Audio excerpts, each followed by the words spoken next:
ನಮಸ್ಕಾರ. ಇವತ್ತಿನ ಝೀರೋದ ಮಾರ್ಕೆಟ್ಸ್‌ನ the daily brief ಕಾರ್ಯಕ್ರಮಕ್ಕೆ ನಿಮ್ಮೆಲ್ರಿಗೂ ಕೂಡ ಸ್ವಾಗತ. ನಿಮ್ ಹತ್ರ ತುಂಬಾ ಇಂಟ್ರೆಸ್ಟಿಂಗ್ ಆಗಿರೋ 2 ಟಾಪಿಕ್ಸ್‌ಗಳ ಬಗ್ಗೆ ಇವತ್ತು ನಾನು ಡಿಸ್ಕಸ್ ಮಾಡ್ತೀನಿ. ಮೊದಲನೇ ಟಾಪಿಕ್ ಅಲ್ಲಿ ಜಿಯೋ ಮತ್ತೆ ಅಲಯನ್ಸ್ ಕೈ ಜೋಡಿಸ್ಕೊಂಡಿದೆ. ಇನ್ಶೂರೆನ್ಸ್ ಇದೆ ಅಲ್ವಾ, ಇದು ಮಾರ್ಕೆಟ್‌ಗೆ ಈಗ ಹೊಸ ಸ್ಪರ್ಧಿಯಾಗಿ ಎಂಟರ್ ಕೊಡ್ತಿದ್ದಾರೆ. ಇನ್ನು ಎರಡನೇ ಟಾಪಿಕ್ ಅಲ್ಲಿ ಆಯಿಲ್ ಬೆಲೆ ಏನಾದ್ರೂ ಏರಿದ್ರೆ ನಮ್ ಜೇಬ್ಗೆ ಕತ್ರಿ ಯಾಕೆ ಬೀಳತ್ತೆ, RBI ನಿಜವಾಗ್ಲೂ ಯಾವ ಒಂದು ಕಥೆನ ಡಿಸ್ಕಸ್ ಮಾಡಕ್ ಹೊರಟಿದೆ ಅನ್ನೋದ್ರ ಬಗ್ಗೆ ಮಾತಾಡೋಣ.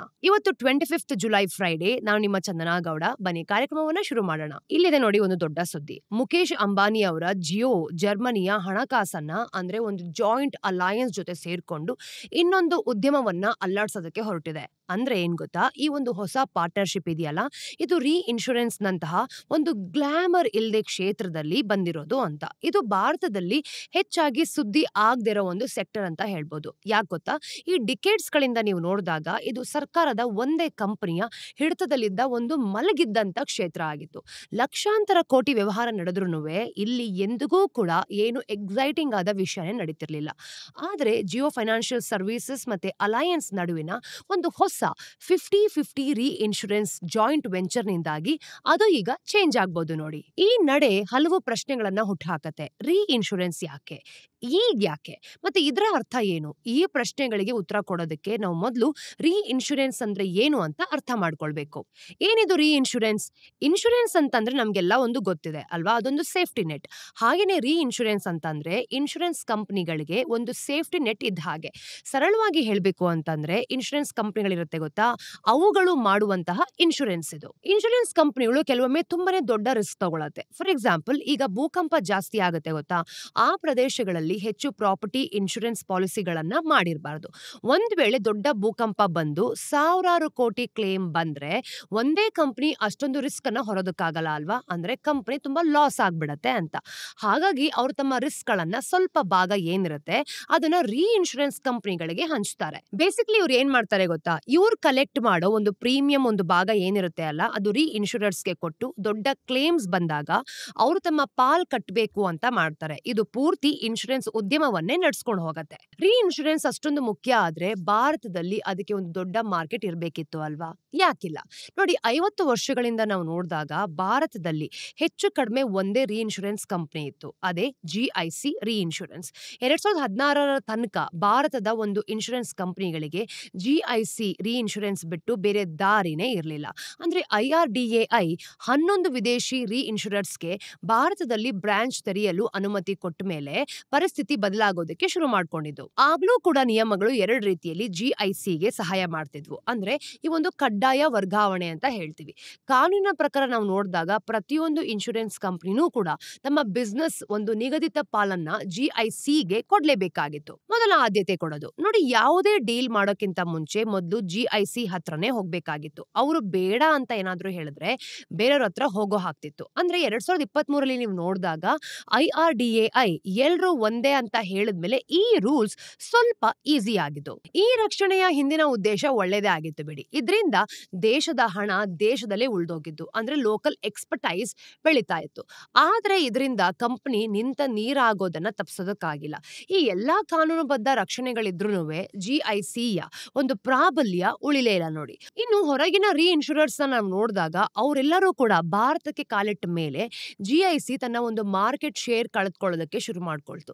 2019 ನೀವು ನೋಡಿದಾಗ 74% ಇದ್ದ ಅವ್ರ ಪಾಲು 2023 ಹೊತ್ತಿಗೆ 51%ಗೆ ಇಳ್ದೋಯ್ತು. ಇದು ನಮ್ಮನ್ನ ಯೋಚನೆ ಮಾಡೋ ಹಾಗೆ ಮಾಡ್ತು ನೋಡಿ. ನಾವು ಕೆಲವು ಇಂಡಸ್ಟ್ರಿ ಎಕ್ಸ್ಪರ್ಟ್ಸ್ ಜೊತೆ ಮಾತಾಡಿದಾಗ ಕೆಲವು ವಿಷಯಗಳು ಸ್ಪಷ್ಟ ಆಯ್ತು. ವಿದೇಶಿ ಆಟಗಾರರು ಯಾರೆಲ್ಲ ಇರ್ತಾರೆ ಗೊತ್ತಾ, ಅವರು ಮಾರ್ಕೆಟ್ಗೆ ಬಂದಿದ್ರ ಜೊತೆಗೆ ಬೇರೆ ಪ್ರಮುಖ ಕಾರಣಗಳು ಕೂಡ ಇತ್ತಂತೆ. ಮೊದಲನೇದು ಸಾಮರ್ಥ್ಯದ ಕೊರತೆ. ಇಲ್ಲಿ ಗೊತ್ತಾಗದೇನ್ ಗೊತ್ತಾ, ಇನ್ಶೂರೆನ್ಸ್ ಕಂಪನಿಗಳು ತಮ್ಮ ಒಂದು ಬಿಸ್ನೆಸ್ ನ ತಗೊಂಡು GIC ಹತ್ರ ಹೋದ್ರೂನುವೆ GIC ಹತ್ರ ಅದನ್ನೆಲ್ಲ ತಗೊಳ್ಳೋ ಅಷ್ಟು ಬಂಡವಾಳ ಇರ್ತಿರ್ಲಿಲ್ಲ. ಅವರ ಲಿಮಿಟ್ ಮುಗಿದ್ಮೇಲೆ ಅವ್ರು ಏನ್ ಮಾಡ್ತಿದ್ರು, ಬೇರೆಯವ್ರ ಹತ್ರ ಹೋಗೋದು ಕೂಡ ಅನಿವಾರ್ಯ ಮಾಡ್ಕೊಂಡಿರ್ತಾ ಇದ್ರು. ಎರಡನೇದು ಲಿಮಿಟ್ಸ್ ಟು ಎಕ್ಸ್ಪರ್ಟೈಸ್. ಈಗ GIC ನ ನೀವು ನೋಡಿದಾಗ ಮೋಟಾರ್ ಹೆಲ್ತ್ ಆಗಿರ್ಬೋದು, ಪ್ರಾಪರ್ಟಿ ತರದ ಒಂದು ಸಾಮಾನ್ಯ ಇನ್ಶೂರೆನ್ಸ್ ಗಳಲ್ಲಿ ಎಕ್ಸ್ಪರ್ಟ್ಸ್.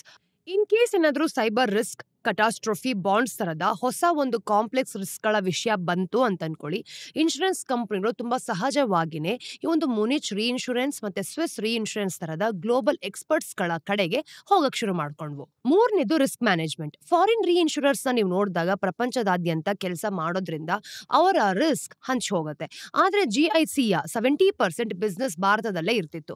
ಹಾಗಾಗಿ ಫಾರಿನ್ ಪ್ಲೇಯರ್ಸ್ ಕಡಿಮೆ ಬೆಲೆಗೆ ಉತ್ತಮ ಡೀಲ್ ಕೊಡೋದಕ್ಕೂ ಕೂಡ ಸಾಧ್ಯ ಆಯಿತು. ನಾಲ್ಕನೇದು ರೆಟ್ರೋಸಿಷನ್. ಇನ್ನು ವಿಚಿತ್ರ ಅಂತಂದ್ರೆ GIC ತನಗೆ ನಿಭಾಯಿಸಕ್ಕಾಗದೇ ಇರೋ ರಿಸ್ಕ್ ನ ತನ್ನ ಒಂದು ಪ್ರತಿಸ್ಪರ್ಧಿಗಳಾದ ಅದೇ ಫಾರಿನ್ ರೀಇನ್ಶೂರರ್ಸ್ ಜೊತೆ ಹಂಚ್ಕೊಳ್ಬೇಕಾಗಿತ್ತು. ಅಂದ್ರೆ GIC ಎಲ್ಲರನ್ನೂ ಕೂಡ ಜೊತೆಗೆ ಹಿಡಿದಿಟ್ಕೊಳ್ಳೋ ಬದಲು ಏನ್ ಮಾಡ್ತಿತ್ತು, ಒಂದೇ ಕಂಬದ ಮೇಲೆ ನಿಂತಿತ್ತು. ಈಗ ರೀಇನ್ಶೂರೆನ್ಸ್ ಉದ್ಯಮದಲ್ಲಿ ಒಂದು ಹೊಸ ಅಧ್ಯಾಯನೇ ಶುರುವಾಗ್ತಿದೆ. ನೋಡಿ, ಎಲ್ಲಾ ಪ್ರಾಬ್ಲಮ್ಗಳಿಂದ ಅವರು ಉಳ್ಕೋಬೇಕು ಅಂತಂದ್ರೆ ಇಲ್ಲಿ ಗೊತ್ತಾಗ್ತಿರೋ ವಿಷಯ ಏನ್ ಗೊತ್ತಾ, ಈ ಬಿಸ್ನೆಸ್ಗೆ ಜಿಯೋ ಅಲೈನ್ಸ್ ನ ಎಂಟ್ರಿ ಇಂಟ್ರೆಸ್ಟಿಂಗ್ ಆಗಿದೆ ಅಂತ. ಇದು ಜಿಯೋ ಡಿಸ್ಟ್ರಪ್ಟ್ ಮಾಡಿರೋ ಬೇರೆ ಬಿಸ್ನೆಸ್ ಗಳ ಹಾಗೆ ಖಂಡಿತವಾಗ್ಲೂ ಅಲ್ಲ. ಇದ್ರಲ್ಲಿ ಗೆದ್ದವನೇ ರಾಜ ಅನ್ನೋ ಆಟ ಇಲ್ಲ ಬಿಡಿ. ಇನ್ನು ಜಿಯೋ ಅಲೈನ್ಸ್ ಏನಾದ್ರು ಬಂದ್ರೆ GIC ಸೇರಿದಂತೆ ಪೂರ್ತಿ ಉದ್ಯಮಕ್ಕೆ ಒಳ್ಳೇದಾಗತ್ತೆ. ಇನ್ನು ಇದೇ ಸಮಯದಲ್ಲಿ ಅಂದ್ರೆ ನಮ್ ಇಂಡಿಯಾದ ಇನ್ಶೂರೆನ್ಸ್ ಉದ್ಯಮದಲ್ಲಿ ನೀವು ನೋಡಿದಾಗ ಅಲೈನ್ಸ್ ನ ಜರ್ನಿ ಒಂದು ಹೊಸ ಅಧ್ಯಾಯ ತರ ಕಾಣುತ್ತೆ. ಇನ್ನು ಅಲೈನ್ಸ್ 24 ವರ್ಷಗಳಿಂದ ಬಜಾಜ್ ಫೈನ್ಸರ್ವ್ ಜೊತೆ ಪಾರ್ಟ್ನರ್ಶಿಪ್ ಅನ್ನ ತಗೊಂಡಿತ್ತು. ಆಗಿನ ಕಾನೂನಿನ ಪ್ರಕಾರ ಅವ್ರಿಗೆ ಕೇವಲ 26% ಪಾಲು ಮಾತ್ರ ಇಟ್ಕೊಳ್ಳೋದಕ್ಕೆ ಸಾಧ್ಯ ಆಗಿತ್ತು. ಆದ್ರೆ ಆಮೇಲೆ ರೂಲ್ಸ್ ಗಳು ಕೂಡ ಚೇಂಜ್ ಆಯ್ತು. ಅಲೈನ್ಸ್ ಒಂದು ಗ್ಲೋಬಲ್ ಜಾಯಿಂಟ್. ಸಹಜವಾಗಿ ನಾವು ನೋಡಿದಾಗ ಅವ್ರಿಗೆ ಭಾರತದಲ್ಲಿ ದೊಡ್ಡ ಪಾಲು ಬೇಕೇ ಬೇಕಾಗಿತ್ತು. ಆದ್ರೆ ಈ ಒಂದು ಲಾಭದಾಯಕ ಬಿಸ್ನೆಸ್ ನಾವು ನೋಡಿದಾಗ ಕಂಟ್ರೋಲ್ ಬಿಟ್ಕೊಡೋದಕ್ಕೆ ಬಜಾಜ್ಗೆ ಯಾವುದೇ ಕಾರಣ ಇರಲಿಲ್ಲ. ಹಾಗಾಗಿ 2025ರ ಆರಂಭದಲ್ಲಿ ಅವರಿಬ್ಬರ ದಾರಿ ಬೇರೆ ಆಗ್ಬೇಕಾಗಿತ್ತು. ಬಜಾಜ್ ಅಲೈನ್ಸ್ ನ ಪಾಲನ್ನ ಹಾಗೇನೆ ಕೊಂಡ್ಕೊಂಡಿದ್ದು. ಅಲೈನ್ಸ್ ಆಗ್ಲೇ ಹೇಳ್ತು ನೋಡಿ, ನಾವು ಭಾರತದಲ್ಲಿ ಹೊಸ ಅವಕಾಶಗಳನ್ನ ಮತ್ತೆ ಇನ್ವೆಸ್ಟ್ ಮಾಡ್ತೀವಿ ಅಂತ ಅವ್ರಿಗೆ ಬೇಕಾಗಿದ್ದು. ಅಂದ್ರೆ ಸಮಾನವಾಗಿ ಅವ್ರಿಗೆ ಒಂದು ಪಾಲುದಾರಿಕೆ ಇರಬೇಕು ಅಂತ. ಅಲ್ಲೇ ಜಿಯೋ ಫೈನಾನ್ಷಿಯಲ್ ಸರ್ವಿಸಸ್ ಪಿಕ್ಚರ್ಗೆ ಬಂದಿದ್ದು. ಅಲೈನ್ಸ್ ಮೊದಲು ಭಾರತಕ್ಕೆ ಬಂದಾಗ ಇನ್ಶೂರೆನ್ಸ್ ಆಟ ಹೇಗೆ ಆಡ್ಬೇಕು ಅಂತ ಅಂದ್ರೆ ಬೇರೆ ಯಾವುದೇ ಪ್ರೈವೇಟ್ ಪ್ಲೇಯರ್ಸ್ಗೆ ಗೊತ್ತೇ ಇರಲಿಲ್ಲ. ಈಗ ಅವ್ರು ಏನ್ ಮಾಡ್ತಾರೆ, ತಾವು ಈಗಾಗ್ಲೇ ವಿದೇಶದಲ್ಲಿ ಮಾಡ್ತಿದ್ದ ಈ ಒಂದು ರೀ ಇನ್ಶೂರೆನ್ಸ್ ಅಂದ್ರೆ ಪರಿಣಿತಿ ಏನಿರುತ್ತೆ ಅಲ್ವಾ, ಅದನ್ನ ಭಾರತಕ್ಕೆ ತಗೋಬರ್ಬೇಕು ಅಂತ ಸಿದ್ಧವಾಗಿದ್ದಾರೆ. ಸೊ ಈಗ ಅಲೈನ್ಸ್ ಮತ್ತೆ ಜಿಯೋ ಒಂದು ರೀ ಇನ್ಶೂರೆನ್ಸ್ ಜಾಯಿಂಟ್ ವೆಂಚರ್ ಶುರು ಮಾಡ್ಕೊಳ್ಳೋದಕ್ಕೆ ಒಪ್ಕೊಂಡಿದೆ. ಆದ್ರೆ ಈ ಬಾರಿ ನಾವು ನೋಡಿದಾಗ ಅಲೈನ್ಸ್ ಜೂನಿಯರ್ ಪಾರ್ಟ್ನರ್ ಅಲ್ಲ, ಅವರು 50% ಶೇರ್ ತಗೋಬೇಕು ಅಂತ ಅನ್ಕೊಂಡಿರೋದು. ಅಂದ್ರೆ ಆ ಪಾರ್ಟ್ನರ್ಶಿಪ್ ಅಲ್ಲಿ ಬಂದಿದ್ದಾರೆ ಅಂತ. ಜಿಯೋ ಜೊತೆ ಸಮಾನವಾಗಿ ಈ ಬಿಸ್ನೆಸ್ಗೆ ಕಾಲಿಡ್ತಿದ್ದಾರೆ. ಇವರಿಬ್ಬರಿಗೂ ಸಹ 50-50 ಇಲ್ಲಿ ಈಕ್ವಲ್ ಆಗಿ ಒಂದು ರೆವಿನ್ಯೂ ಸಿಗತ್ತೆ. ಈ ಹೊಸ ಪಾರ್ಟ್ನರ್ಶಿಪ್ ಅನ್ನು ನಾವು ನೋಡಿದಾಗ ಭಾರತದ ಇನ್ಶೂರೆನ್ಸ್ ಕ್ಷೇತ್ರದಲ್ಲಿ ಹಲವು ವರ್ಷಗಳಲ್ಲಿ ಅಂದ್ರೆ ಒಂದು ಇಂಟ್ರೆಸ್ಟಿಂಗ್ ಬೆಳವಣಿಗೆನೆ ಸಿಗ್ತದೆ ನೋಡಿ. ರೀ ಇನ್ಶೂರೆನ್ಸ್ ನಲ್ಲಿ ನೀವು ನೋಡಿದಾಗ ಹೆಚ್ಚು ಕಾಂಪಿಟೇಷನ್ ಮತ್ತೆ ಹೆಚ್ಚು ಬಂಡವಾಳ ಬಂದ್ರೆ ನಮ್ಮ ಒಂದು ಇನ್ಶೂರೆನ್ಸ್ ಕಂಪನಿಗಳು ತಮ್ಮ ಬೆಟ್ಸ್ ಏನಿರುತ್ತೆ ಅಲ್ವಾ, ಅದನ್ನ ಹೆಡ್ಜ್ ಮಾಡೋದಕ್ಕೆ ಹಲವಾರು ದಾರಿಗಳಿದೆ ಅಂತಾನು ಕೂಡ ತಿಳ್ಕೊಂಡಿದೆ. ಅಂದ್ರೆ ಕಡಿಮೆ ಭಯದಿಂದ ಹೆಚ್ಚು ಹೆಚ್ಚು ದೊಡ್ಡ ರಿಸ್ಕ್ ಗಳನ್ನ ಇವರು ತೆಗೆದುಕೊಳ್ಬಹುದು ಕೂಡ. ಈಗ ಮುಂದಿನ ಸ್ಟೋರಿಯಲ್ಲಿ ಆಯಿಲ್ ಬೆಲೆಗಳು ನಿಜವಾಗ್ಲೂ ಕೂಡ ಜಾಸ್ತಿ ಆದ್ರೆ ಇದು ನಮ್ಮ ಮೇಲೆ ಹೇಗೆ ಪರಿಣಾಮ ಬೀಳುತ್ತೆ ಅನ್ನೋದ್ರ ಬಗ್ಗೆ ಡಿಸ್ಕಸ್ ಮಾಡೋಣ. ನಮ್ಮ ದೇಶದಲ್ಲಿ ತುಂಬಾ ದೊಡ್ಡ ಪ್ರಾಬ್ಲಮ್ ಏನ್ ಗೊತ್ತಾ, ಆಯಿಲ್ ಬೆಲೆಗಳು. ಅಂದ್ರೆ ಈ ಒಂದು ಇಂಧನ ಇರುತ್ತೆ ಗೊತ್ತಾ, ಅದ ಬೆಲೆ ಎವ್ರಿ ಡೇ ಜಾಸ್ತಿ ಆಗೋದು. ಯಾಕೆ ಅಂತಂದ್ರೆ ನಮ್ಮ ಒಂದು ಇಂಧನದ ಅಗತ್ಯಗಳಿಗೆ ನಾವು ಹೆಚ್ಚಾಗಿ ಹೊರಗಿನ ಪ್ರಪಂಚವನ್ನ ಡಿಪೆಂಡ್ ಮಾಡ್ಕೊಂಡಿದೀವಿ. ಈಗ ಗ್ಲೋಬಲ್ ಕ್ರೂಡ್ ಆಯಿಲ್ ಬೆಲೆ ಏನಾದ್ರೂ ಜಾಸ್ತಿ ಆದ್ರೆ ಅದರ ಒಂದು ಬಿಸಿ ಏನಾಗುತ್ತೆ, ಭಾರತದ ಎಕನಾಮಿಗೆ ತಟ್ಲೇಬೇಕು. ಇದು ನಮ್ಗೇನು ಹೊಸದಲ್ಲ ಬಿಡಿ. ನಾವೇನಾದ್ರೂ ಗ್ಲೋಬಲೈಸ್ಡ್ ಆದ್ರೆ ಅಂದ್ರೆ ಅದರ ಒಂದು ಎಕನಾಮಿಯಿಂದ ಈ ಕಥೆನ ತಿಳ್ಕೊಳ್ತಾ ಇದೀವಿ. ಆದ್ರೆ ಕಳೆದ ಕೆಲವು ವರ್ಷಗಳು ತುಂಬಾನೇ ಏರ್ಪೇರ್ ಆಗಿತ್ತು. ಕಳೆದ 5 ವರ್ಷಗಳಲ್ಲಿ ಆಯಿಲ್ ಬೆಲೆಗಳನ್ನ ನೀವು ನೋಡಿದ್ರೆ ಅಂದ್ರೆ ಪ್ಯಾಂಡಮಿಕ್ ಟೈಮ್ ಅಲ್ಲಿ ಪ್ರತಿ ಬ್ಯಾರೆಲ್ಗೆ $44 ಇತ್ತು. 2022 ಮತ್ತೆ 23ರ ಹೊತ್ತಿಗೆ ನಾವು ನೋಡಿದಾಗ $93ಗೆ ಅದು ಜಂಪ್ ಆಗಿದೆ. ಈ ವರ್ಷದ ಮೊದಲಾರ್ಧದಲ್ಲಿ $70ಗೆ ಸ್ವಲ್ಪ ಕೆಳಗಡೆ ಬಂತು. ಹಾಗಾದ್ರೆ ಈ ಏರಿಳಿತಗಳು ನಮ್ಮ ಒಂದು ಎಕನಾಮಿ ಮೇಲೆ ನಿಖರವಾಗಿ ಪರಿಣಾಮ ಬೀರತ್ತಾ ಅಂದ್ರೆ RBI ಇದೀಗ ಇದೇ ವಿಷಯದ ಬಗ್ಗೆ ಹೊಸ ಒಂದು ಪೇಪರ್ ನ ರಿಲೀಸ್ ಮಾಡಿದೆ. ಅದ್ರ ಬಗ್ಗೆ ನಾನಿವತ್ತು ನಿಮ್ಗೆ ಹೇಳ್ತೀನಿ. ಇದೊಂದು ತುಂಬಾ ಸಿಂಪಲ್ ಆದ ಕಥೆ ನೋಡಿ. ಬಹುಶಃ ಇಲ್ಲಿ ನಮ್ಗೆ ಅರ್ಥ ಆಗೋದೇನ್ ಗೊತ್ತಾ, ಫ್ಯೂಯಲ್ ನಮ್ಮ ತಿಂಗಳ ಖರ್ಚಿನಲ್ಲಿ ಒಂದು ದೊಡ್ಡ ಭಾಗ ಅಲ್ವಾ. ಕ್ರೂಡ್ ಆಯಿಲ್ ಬೆಲೆ ಏನಾದ್ರೂ ಹೆಚ್ಚಾದ್ರೆ ನಾವು ಫ್ಯೂಯಲ್ಗೆ ಹೆಚ್ಚು ಖರ್ಚು ಮಾಡ್ತೀವಿ. ಆದ್ರೆ ಇನ್ಫ್ಲೇಷನ್ ಜಾಸ್ತಿ ಆಗತ್ತೆ ಅಂತ ಇಟ್ಕೊಳ್ಳಿ, ಅದು ಅಷ್ಟು ಸಿಂಪಲ್ ಅಲ್ಲ. ತೆರೆಮರೆಯಲ್ಲಿ ದೊಡ್ಡ ಕಥೆನೇ ಇದೆ. ಮೊದಲನೇದು ಡೈರೆಕ್ಟ್ ಚಾನೆಲ್. ನಾವೆಲ್ಲರೂ ಕೂಡ ನೇರವಾಗಿ ಕ್ರೂಡ್ ಆಯಿಲ್ ನ ಪರ್ಚೇಸ್ ಮಾಡಲ್ಲ ಅಲ್ವಾ. ನಾವು ಕೊಳ್ಳೋದು ಪೆಟ್ರೋಲ್ ಮತ್ತೆ ಡೀಸೆಲ್. ಕ್ರೂಡ್ ಆಯಿಲ್ ಪೆಟ್ರೋಲ್ ಆಗಿ ನಮ್ಮ ಗಾಡಿ ತಲುಪೋದು ಪೋಸ್ಟ್ ಅಲ್ಲಿ ಅದರ ಬೆಲೆ ಹಲವು ಹಂತಗಳಲ್ಲಿ ಬದಲಾಗಿರುತ್ತೆ. ಮೊದಲು ರಿಫೈನರ್ಸ್ ಅಂದ್ರೆ ರಿಲಯನ್ಸ್ ತರದ ಒಂದು ಕಂಪನಿಗಳು ಅವ್ರು ಏನ್ ಮಾಡ್ತಾರೆ, ಕ್ರೂಡ್ ಆಯಿಲ್ ಬೆಲೆ ಜೊತೆಗೆ ಶಿಪ್ಪಿಂಗ್ ನ ಮತ್ತೆ ಇನ್ಶೂರೆನ್ಸ್ ನ ಮತ್ತೆ ಎಕ್ಸ್ಚೇಂಜ್ ರೇಟ್ಸ್ ಗಳನ್ನ, ಈ ಖರ್ಚುಗಳೆಲ್ಲ ಏನಿರುತ್ತೆ ಅದನ್ನ ನೋಡ್ಕೊಳ್ತಾರೆ. ಆಮೇಲೆ ಆಯಿಲ್ ಮಾರ್ಕೆಟಿಂಗ್ ಕಂಪನೀಸ್ OMCs ಬರುತ್ತೆ. ಅವರು ತಮ್ಮ ಲಾಭಾಂಶವನ್ನ ಸೇರಿಸ್ಕೊಂಡು ಪೆಟ್ರೋಲ್ ಪಂಪ್ ಗಳಿಗೆ ಅದನ್ನ ಮಾರ್ತಾರೆ. ಕೊನೆಗೆ ಪೆಟ್ರೋಲ್ ಪಂಪ್ ನವರು ತಮ್ಮ ಪಾಲನ್ನ ಸೇರಿಸ್ಕೊಂಡು ನಮ್ಮೆಲ್ಲರಿಗೂ ಕೂಡ ಅದನ್ನ ಮಾರಾಟ ಮಾಡ್ತಾರೆ. ಹಾಗಾಗಿ ನೀವು ಕಟ್ಟೋ ಅಂತಿಮ ಬೆಲೆನ ನೀವು ನೋಡಿದಾಗ ಕ್ರೂಡ್ ಆಯಿಲ್ ಬೆಲೆನ ಅದು ಖಂಡಿತವಾಗ್ಲೂ ಪ್ರತಿಬಿಂಬಿಸಬೇಕು ಅಂತಾನೆ ಏನಿಲ್ಲ.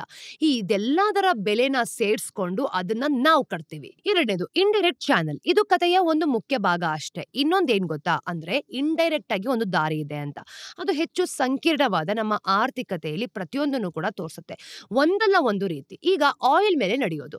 ಹಾಗಾಗಿ ಫ್ಯೂಯಲ್ ಬೆಲೆ ನೀವು ನೋಡಿದಾಗ ಅದು ಹೆಚ್ಚಾದಾಗ ಅದು ಉಳಿದೆಲ್ಲ ವಸ್ತುಗಳ ಬೆಲೆನೂ ಕೂಡ ಅದ್ರ ಮೇಲೆ ಎಳ್ಕೊಂಡು ಹೋಗುತ್ತೆ. ಈಗ ತರಕಾರಿ ಸಾಗಿಸೋ ಟ್ರಕ್ ಗಳಿಂದ ಹಿಡಿದು ಫ್ಯಾಕ್ಟರಿ ನಡೆಸೋ ಜನರೇಟರ್ಗಳಿಗೂ ಕೂಡ ಪ್ಲಾಸ್ಟಿಕ್ ಮತ್ತೆ ಗೊಬ್ಬರಗಳ ತನಕ ಎಲ್ಲವನ್ನ ನೀವು ನೋಡಿದಾಗ ಎಲ್ಲನೂ ಕೂಡ ಕಾಸ್ಟ್ಲಿ ಆಗತ್ತೆ.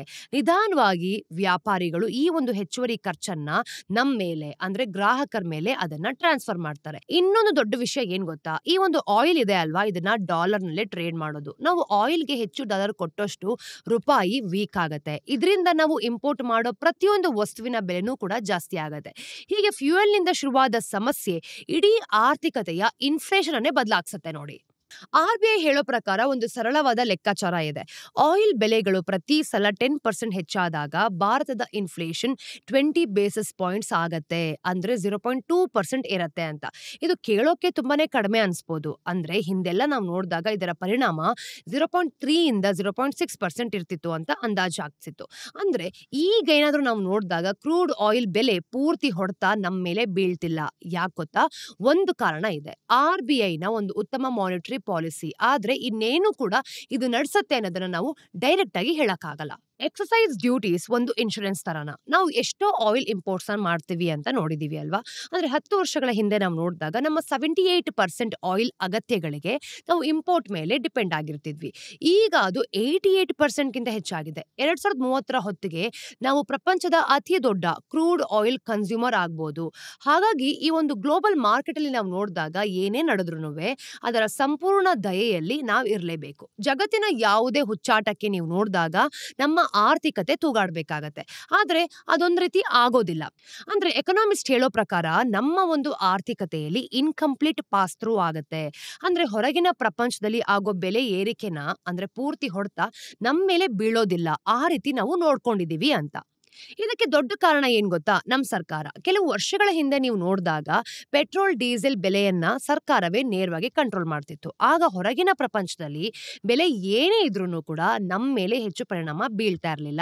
2010 ಮತ್ತೆ 2014ರಲ್ಲಿ ಪೆಟ್ರೋಲ್ ಮತ್ತೆ ಡೀಸೆಲ್ ಬೆಲೆಗಳನ್ನ ನಿಯಂತ್ರಣಕ್ಕೆ ಅಂದ್ರೆ ಮುಕ್ತಾಯಗೊಳಿಸಲಾಯಿತು ಅಂತ. ಆಗಿನಿಂದ ಬೆಲೆಗಳು ಜಗತ್ತಿನ ಜೊತೆ ಹೆಚ್ಚು ಹೊಂದಿಕೊಂಡು ಚಲಿಸೋದಕ್ಕೆ ಶುರು ಮಾಡ್ತು. ಆದ್ರೆ ಸರ್ಕಾರ ಪೂರ್ತಿಯಾಗಿ ಕೈ ಬಿಡ್ಲಿಲ್ಲ. ಅವರು ಟ್ಯಾಕ್ಸಸ್ ಇರುತ್ತೆ ಗೊತ್ತಾ, ಅದನ್ನ ಇನ್ನೊಂದು ದಾರಿಯಾಗಿ ಹಿಡಿದ್ರು. ಪಂಪ್ ನಲ್ಲಿ ನೀವು ಕಟ್ಟೋ ಬೆಲೆಯನ್ನ ಈ ತೆರಿಗೆಗಳೇನಿರುತ್ತೆ ಅದನ್ನ ಸೇರಿಸ್ಕೊಂಡು ಕೊಡಿ ಅಂತ ಗೊತ್ತೇ ಆಗತ್ತೆ. ಆ ಒಂದು ಟ್ಯಾಕ್ಸಸ್ ನ ಕ್ರೂಡ್ ಆಯಿಲ್ ಬೆಲೆಗಳನ್ನ ಸರಿದೂಗ್ಸೋದಕ್ಕೆ ಸರ್ಕಾರ ಆಗಾಗ ಅಡ್ಜಸ್ಟ್ ಮಾಡುತ್ತೆ ಅನ್ಸತ್ತೆ. 2020ರಲ್ಲಿ ಪ್ಯಾಂಡಮಿಕ್ ಬಂದಾಗ ಜಗತ್ತಿನಾದ್ಯಂತನೂ ಕೂಡ ಕ್ರೂಡ್ ಬೆಲೆಗಳು ಅಂದ್ರೆ ತುಂಬಾ ಡೀಪ್ ಆಗಿ ಹೊರಟೋಯ್ತು. ಆಗ ಸರ್ಕಾರ ಟ್ಯಾಕ್ಸಸ್ ಗಳನ್ನ ಏನ್ ಮಾಡಿದ್ರು, ಜಾಸ್ತಿ ಮಾಡಿದ್ರು. ಇನ್ನು ಪೆಟ್ರೋಲ್ ಮೇಲೆ ಲೀಟರ್ಗೆ 13 ರೂಪಾಯಿ ಮತ್ತೆ ಡೀಸೆಲ್ ಮೇಲೆ ಅಂದ್ರೆ 16 ರೂಪಾಯಿ ಸೇರಿಸ್ಕೊಳ್ತು. ಅಂದ್ರೆ ಇಲ್ಲಿ ಅರ್ಥ ಆಗೋದೇನ್ ಗೊತ್ತಾ, ಆಯಿಲ್ ಕಮ್ಮಿ ಆಗಿದ್ರಿಂದ ಲಾಭದ ಹೆಚ್ಚಿನ ಪಾಲು ಸರ್ಕಾರಕ್ಕೆ ಹೋಯ್ತು ಅಂತ. ಇದು ಹೆಚ್ಚಿನ ಜನರಿಗೆ ಗೊತ್ತಿರೋ ವಿಷಯ. ಮತ್ತೆ ಇದ್ರ ಬಗ್ಗೆ ಅಸಮಾಧಾನ ಕೂಡ ಇದೆ. ಆದ್ರೆ 2021 ಮತ್ತೆ 2022ರಲ್ಲಿ ನೀವು ನೋಡಿದಾಗ ಬೆಲೆಗಳು ಗಗನಕ್ಕೇರಿದಾಗ ಸರ್ಕಾರ ಉಲ್ಟಾ ಮಾಡ್ತು. ಅಂದ್ರೆ ಒಂದ್ರ ಹಿಂದೆ 2 ಸಲ ಎಕ್ಸೈಸ್ ಡ್ಯೂಟೀಸ್ ನ ಕಟ್ ಮಾಡ್ತು. ಟು ಬಿ ಹಾನೆಸ್ಟ್ ಏನ್ ಗೊತ್ತಾ, ದೇಶದ ಮೇಲೆ ಆಯಿಲ್ ಶಾಕ್ಸ್ ಗಳು ಅಪ್ಪಳಿಸಿದಾಗ ಸರ್ಕಾರ ತನ್ನ ಕೋವಿಡ್ ಕಾಲದ ಟ್ಯಾಕ್ಸ್ ಏರಿಕೆಗಳನ್ನ ವಾಪಸ್ ಪಡ್ಕೊಳ್ತು. ಇದರಿಂದ ನಾವು ನೋಡಿದಾಗ ಎಲ್ಲೋ ಒಂದ್ ಕಡೆ ಸಿಚುವೇಶನ್ ಬದಲಾಯಿತು ಅನ್ಸುತ್ತೆ. ಹೊರಗಡೆ ಕ್ರೂಡ್ ಬೆಲೆ ಏರ್ತಿದ್ರುನುವೆ ನಮ್ಮ ಪಂಪ್ ಗಳಲ್ಲಿ ಬೆಲೆ ಅಷ್ಟೊಂದು ಹೆಚ್ಚಾಗ್ಲಿಲ್ಲ. ನಮ್ಮ ಒಂದು ಆಯಿಲ್ ಟ್ಯಾಕ್ಸಸ್ ಅನ್ನ ನೀವು ನೋಡಿದಾಗ ಎಕನಾಮಿಗೆ ಬಿದ್ದ ಹೊಡೆತವನ್ನ ತಡೆದುಕೊಳ್ಳೋ ಹಾಗೆ ಶಾಕ್ ಅಬ್ಸರ್ವರ್ಸ್ ಏನಿರುತ್ತೆ ಅದ್ರ ತರ ಕೆಲಸ ಮಾಡ್ತಿತ್ತು. ಒಂದ್ ರೀತಿ ಈ ಒಂದು ಅನ್ಸರ್ಟನಿಟಿ ವಿರುದ್ಧ ಒಂದು ಇನ್ಶೂರೆನ್ಸ್ ಪಾಲಿಸಿ ಇದ್ದ ಹಾಗೆ. ಇನ್ನು ಆಯಿಲ್ ಬೆಲೆಗಳನ್ನ ನೀವು ನೋಡಿದಾಗ ಕೊನೆ ಬಾರಿ ಗಗನಕ್ಕೇರಿದಾಗ ನಮ್ಮಲ್ಲಿ ಪೆಟ್ರೋಲ್ ಬೆಲೆ ಯಾಕೆ ಅಷ್ಟೊಂದು ಹೆಚ್ಚಾಗ್ಲಿಲ್ಲ ಅಂತ ನೀವು ಕೂಡ ಯಾವತ್ತಾದ್ರೂ ಯೋಚನೆ ಮಾಡಿದ್ದೀರಾ? ಈಗ ನಿಮ್ಗೆ ಉತ್ತರ ಸಿಗುತ್ತೆ. ಆಗುತ್ತೆ ನೋಡಿ. ಕ್ರೂಡ್ ಪ್ರೈಸಸ್ ಇನ್ನೂ ಮುಖ್ಯ ಆಗಿದೆ. ಅಂದ್ರೆ ಈ ಒಂದು ಇನ್ಫ್ಲೇಷನ್ ಅರ್ಥ ಮಾಡ್ಕೊಳ್ಳೋದಕ್ಕೆ ಕತೆ ಅಲ್ಲಿಗೆ ನಿಲ್ಲಲ್ಲ. ಅಂದ್ರೆ ಪ್ರತಿಯೊಂದನ್ನು ಕೂಡ ರಿವರ್ಸ್ ಆಗುತ್ತೆ ಅಂತ. ಈ ಪೂರ್ತಿ ಚೈನ್ ಸಪ್ಲೈನ ನೀವು ನೋಡಿದಾಗ ಅದನ್ನ ಫಾಲೋ ಮಾಡಬೇಕು. ಅಲ್ಲಿ ಪಾಲಿಸೀಸ್ ಆಗಿರ್ಬೋದು, ಟ್ಯಾಕ್ಸಸ್, ಈ ರೀತಿ ಎಕ್ಸ್ಪೆಕ್ಟೇಷನ್ಸ್ ಯಾವಾಗ್ಲೂ ಕೂಡ ಚೇಂಜ್ ಆಗ್ತಾನೆ ಇರುತ್ತೆ. ಆದ್ರೆ RBI ಪೇಪರ್ ನಮ್ಗೊಂದು ಎಚ್ಚರಿಕೆ ಕೊಡುತ್ತೆ. ಏನ್ ಗೊತ್ತಾ? ಹೆಚ್ಚು ಹೆಚ್ಚು ಅಸ್ಥಿರ ಆಗ್ತಿರೋ ಈ ಒಂದು ಜಗತ್ನಲ್ಲಿ ಈ ರೀತಿ ಹೊಡೆತಗಳನ್ನ ತಡೆದುಕೊಳ್ಳೋ ಸಾಮರ್ಥ್ಯ ನಮ್ಗೆ ಅವಾಗವಾಗ ಬರ್ತಾನೆ ಇರುತ್ತೆ. ಅದನ್ನ ನಾವು ಕಂಟ್ರೋಲ್ ಮಾಡ್ಕೊಳ್ಬೇಕು ಅಂತ. ಇಂಪೋರ್ಟೆಡ್ ಆಯಿಲ್ ಮೇಲಿನ ಒಂದು ಅವಲಂಬನೆ ಏನಿದೆ ಗೊತ್ತಾ? ಅದು ನಮ್ಗೆ ಜಾಸ್ತಿ ಆಗ್ತಾ ಇದೆ. ಅಂದ್ರೆ ಡಿಪೆಂಡ್ ಆಗ್ತಾ ಇದೀವಿ ಅಂತ. ಅದನ್ನ ಕಂಟ್ರೋಲ್ ಮಾಡಬೇಕು. ಇನ್ನು ಗ್ಲೋಬಲ್ ಮಾರ್ಕೆಟ್ಸ್ ಹೆಚ್ಚು ಕನ್ಫ್ಯೂಸಿಂಗ್ ಆಗಿದೆ. ಈ ರಕ್ಷಣೆಯಲ್ಲಿ ನೀವು ನೋಡಿದಾಗ ಅವಾಗವಾಗ ಬಿರುಕುಗಳು ಕೂಡ ಕಾಣಿಸಬಹುದು. ಇನ್ನು RBI ನ ಒಂದು ಲೆಕ್ಕಾಚಾರ ಪ್ರಕಾರ 10% ಆಯಿಲ್ ಅಲ್ಲಿ ಏರಿಕೆ ಆಗುತ್ತೆ. ಮತ್ತೆ ಇನ್ಫ್ಲೇಷನ್ ನ ನೀವು ನೋಡಿದಾಗ 0.2% ಹೆಚ್ಚುತ್ತೆ. ಇನ್ನು ಭವಿಷ್ಯದಲ್ಲಿ ಕೆಲಸ ಮಾಡದೆ ಇರಬಹುದು ಕೂಡ. ಮತ್ತೆ ಆ ರಕ್ಷಣೆ ಏನಾದ್ರೂ ಕೈ ಕೊಟ್ರೆ ನಾವು ಇಷ್ಟು ದಿನ ಎಷ್ಟೊಂದು ಸುರಕ್ಷಿತವಾಗಿದ್ವಲ್ವಾ, ಅದ್ರ ಪ್ರಕಾರ ಇನ್ನೂ ಕೂಡ ಜಾಸ್ತಿ ಪ್ರಾಬ್ಲಮ್ ಅನ್ನ ನಾವು ಅನುಭವಿಸುವಂತಹ ಸಿಚುವೇಶನ್ ಬರ್ಬೋದು ಅಂತ ಇಲ್ಲಿ ಗೊತ್ತಾಗುತ್ತೆ. ಸ್ನೇಹಿತರೆ, ಇದಷ್ಟು ಇವತ್ತಿನ ಸ್ಟೋರೀಸ್ ನ ಅಪ್ಡೇಟ್ಸ್ ಟಿಡ್ಬಿಟ್ಸ್ ಏನು ಅಂತ ನೋಡ್ಕೊಂಬರೋಣ.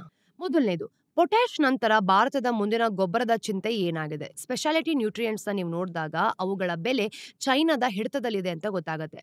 ಭಾರತದ ಸುಮಾರು 80% speciality fertilisers water soluble nutrients ಆಗಿರುತ್ತೆ. ಮತ್ತೆ ಫಾಲಿಯರ್ ಸ್ಪ್ರೇಸ್ ಮತ್ತೆ ಪಾಲಿಮರ್ ಕೋಟೆಡ್ ಯೂರಿಯಾದಿಂದ ಬಂದಿರುತ್ತೆ. ಅಂದ್ರೆ ಚೈನಾದಿಂದಲೇ ಇಂಪೋರ್ಟ್ ಆಗ್ತವೆ ಅಂತ. ಮತ್ತೆ ಕಳೆದ 2 ತಿಂಗಳುಗಳಿಂದ ನೀವು ನೋಡಿದಾಗ ಆ ಒಂದು ಪೂರೈಕೆಗಳು ದೊಡ್ಡ ಮಟ್ಟದಲ್ಲಿ ನಿಧಾನ ಆಗ್ತಾ ಇದೆ. ಅಫಿಷಿಯಲ್ ಬ್ಯಾನ್ ಏನೂ ಇಲ್ಲ, ಆದ್ರೆ ಈ ಒಂದು ಪ್ರೊಸೀಜರಲ್ ಬ್ಲಾಕ್ಸ್ ಗಳು ರಾಶಿ ರಾಶಿ ಆಗ್ತಾ ಇದೆ. ಇದು ಡೆಲ್ಲಿಯಲ್ಲಿ ತುಂಬಾ ಟೆನ್ಷನ್ ಅನ್ನ ಸೃಷ್ಟಿ ಮಾಡ್ತಿದೆ. ಇದಕ್ಕೆ ರೆಸ್ಪಾನ್ಸ್ ಆಗಿ ನೀವು ನೋಡಿದಾಗ ಸೆಂಟರ್ಸ್ ಈಗ PSUs ಮತ್ತೆ ಕೋಆಪರೇಟಿವ್ಸ್ ಮತ್ತೆ ಪ್ರೈವೇಟ್ ಪ್ಲೇಯರ್ಸ್ ಗಳನ್ನ ದೇಶೀಯ ಉತ್ಪಾದನೆಗಳನ್ನ ಹೆಚ್ಚಿಸಬೇಕು ಅಂತ ಸಪೋರ್ಟ್ ಮಾಡ್ತಿದ್ದಾರೆ.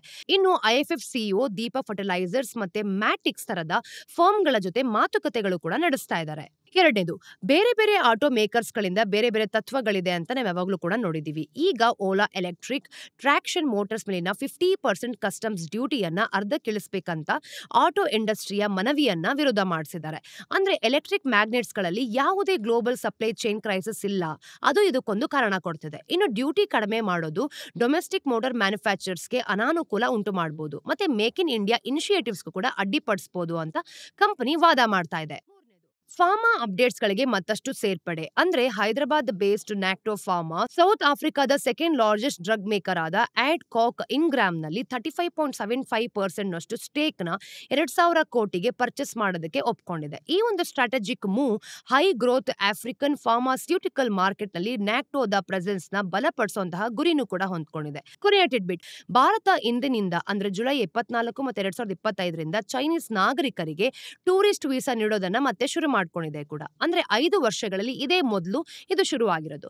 ಇನ್ನು 2020ರಲ್ಲಿ ವಿವಾದಿತ ಹಿಮಾಲಯದ ಗಡಿಯನ್ನ ನೀವು ನೋಡಿದಾಗ ಇಲ್ಲಿ ನಡೆದಂತಹ ಒಂದು ಮಿಲಿಟರಿ ಕ್ಲಾಶ್ ನಂತರ ಹದೆಗಟ್ಟಿದ್ದ ತಮ್ಮ ಒಂದು ಬೈಲ್ಯಾಟ್ರಲ್ ರಿಲೇಷನ್ಸ್ ಸ್ಟೆಬಿಲೈಸ್ ಮಾಡಬೇಕು ಅಂತ ಭಾರತ ಮತ್ತೆ ಚೈನಾ ಎರಡೂ ದೇಶಗಳು ನಡೆಸ್ತಿರುವ ಪ್ರಯತ್ನಗಳು ಈಗ ಈ ಮೂವ್ ಅನ್ನ ಪ್ರತಿಬಿಂಬಿಸ್ತಾ ಇದೆ. ಸ್ನೇಹಿತರೆ, ಇದಷ್ಟು ಇವತ್ತಿನ ಝೀರೋದ ಮಾರ್ಕೆಟ್ಸ್ ನ ದ ಡೈಲಿ ಬ್ರೀಫ್ ನ ಅಪ್ಡೇಟ್ಸ್. ಮತ್ತಷ್ಟು ಅಪ್ಡೇಟ್ಸ್ ಒಂದಿಗೆ ಮುಂದಿನ ವಾರ ಸಿಗೋಣ. ಅಲ್ಲಿ ತನಕ ಟೇಕ್ ಕೇರ್.